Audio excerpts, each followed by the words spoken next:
Bonjour tout le monde.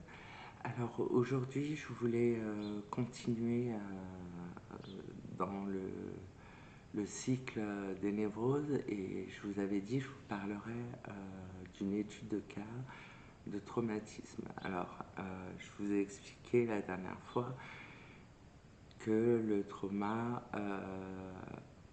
n'apparaît pas à la première violence, au premier choc subi. En fait, le premier choc crée un ancrage et c'est au deuxième choc de même type que là surgit le traumatisme. Ça, Freud l'a très bien expliqué. Donc je vais vous parler de mon étude de cas, moi, Bibi. Donc ma grand-mère est morte, j'avais 14 ans et demi. J'ai assisté, j'étais là seule avec elle quand elle faisait sa rupture d'anévrisme. J'ai dû prendre en charge, paniquer, hein, essayer de la réanimer avec du vinaigre, lui faire sentir du vinaigre. Je la voyais, je la sentais partir, elle s'éteignait. Et j'ai appelé les pompiers, etc. Je l'ai accompagnée dans le camion jusqu'à l'hôpital. Et après, je suis allée la voir en réanimation avec ma maman. Et le cerveau était mort, donc elle survivait grâce à des machines. Je me rappelle que ma mère essayait de... Elle posait ses mains sur son crâne pour lui redonner vie. Voilà, on fait ce qu'on peut, hein, face au chagrin, au deuil. Donc moi, ça a été un deuil infaisable, jusqu'à très récemment. Pour en savoir un peu plus sur ce que je suis en train de dire, là, le deuil et le trauma et la phobie, il y a la vidéo trauma et phobie, hein, où j'explique plus en détail. Ça, c'est le choc d'ancrage. C'est ce qui est resté latent en moi, qui n'a pas pu surgir immédiatement, parce que mon inconscient a voulu me protéger, en fait. L'inconscient met en place des barrières, des censures, ainsi que divers mécanismes de défense. Et il se trouve qu'il y a quelques années, il y a 6 ans, je suis avec ma mère au Moyen-Orient et on y vivait, hein, et ma mère se lève et non, ma mère ne se lève pas. Elle reste allongée plus de 15 heures. Elle se...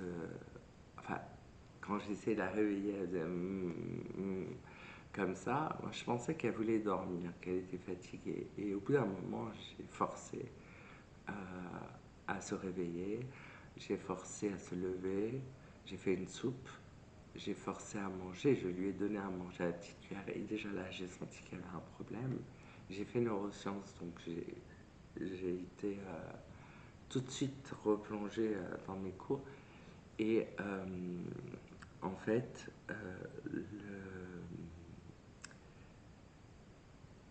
elle a essayé, elle commençait une phrase, elle s'arrêtait, elle souriait béatement et d'un coup elle faisait « et voilà ». Donc on ne savait pas de quoi elle parlait, enfin, je ne savais pas. Et à un moment donné, je l'ai accompagnée pour aller aux toilettes et ça a été très dur parce qu'elle s'est urinée dessus avant d'arriver. Donc j'ai appelé là-bas l'ambulance, je l'ai fait admettre à l'hôpital, je me suis battue aux urgences pour qu'un neurologue descende de l'étage du service. J'avais très bien capté que c'était un AVC. Alors, vous allez me dire, rupture d'anévrisme pour la grand-mère, AVC pour la maman, c'est pas la même chose. C'est pas la même chose, mais c'est le cerveau. Et il y avait une réminiscence. Et ce qui s'est passé, c'est que j'ai sûrement là l'ancrage de ma grand-mère, le trauma d'ancrage, c'est réactivé, il y a un lien qui a été fait. Ce qui fait qu'une fois, j'ai dormi sur place à l'hôpital, le lendemain matin, grâce à l'héparine, elle allait mieux. J'ai pu repartir. Je suis revenu le lendemain parce qu'elle a passé une IRM. Et quand j'ai vu que là, ça allait mieux, qu'ils avaient vu qu'il y avait eu un AVC et tout, j'ai dit, je vais rentrer, et je me sentais pas bien. J'ai pris le taxi, je suis arrivé en bas de mon immeuble, j'étais évanouie dans le taxi. Il a appelé des gens, une de mes cousines m'a vu et est venue me chercher, a appelé du monde pour qu'on m'aide à monter chez moi. J'étais groggy et elle m'a allongé et là j'ai passé 3 jours sans savoir s'il faisait jour ou nuit, alors qu'il n'y avait pas de volet. Vous savez, c'est comme aux États-Unis, il n'y a que des fenêtres et des rideaux, quoi. Sans manger, sans boire, en oubliant complètement que ma mère était hospitalisée, en oubliant complètement qu'il y avait le chat à nourrir. Bon, il avait quand même à manger, mais voilà, il ne m'a pas vu 3 jours. Je n'arrêtais pas de vomir d'un côté ou de l'autre du lit. Je vomissais de la bile. Et je suis restée dans une espèce c'était pas un délire, mais c'était comme une... J'étais plus dans la vie, comme vraiment une déréalisation, quoi. J'étais plus là. Les choses... je sais pas comment vous dire, comme quelque chose de psychédélique. Les choses, quand j'ouvrais les yeux, n'avaient pas de forme. C'était très étrange. Et là, en fait, c'est le réveil du trauma. Voilà, la deuxième violence que j'ai vécue. Et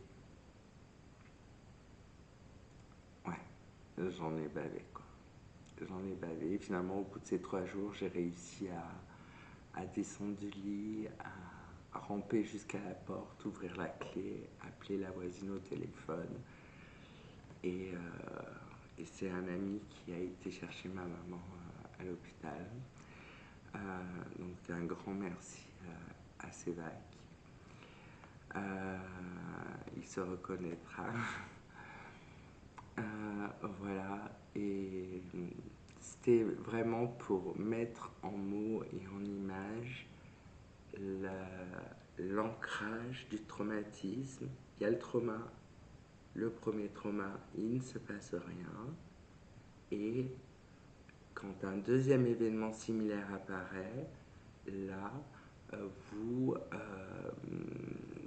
êtes obligé de faire face. Là, l'inconscient, il n'y arrive plus, quoi. Il a posé une censure une fois, il ne peut pas le faire à vitam aeternam. Donc,